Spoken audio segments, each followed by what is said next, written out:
Papa Ball. Papa Bile, okay, Papa Bile o Pepa Bile.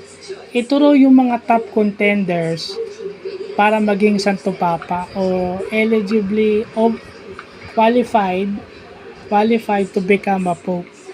Pag sinabi mong Pepa Bile.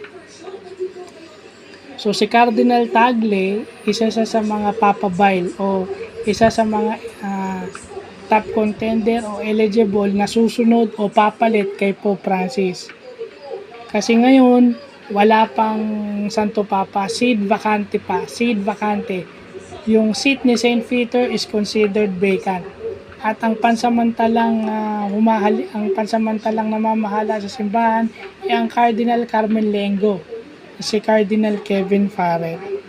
So ayan, may bago na naman tayong natutunan ngayong araw tungkol sa ating Catholic Church. Pepa Ball. Hindi ko na sasabihin Papa Ball. Pepa Ball. Pepa Bile.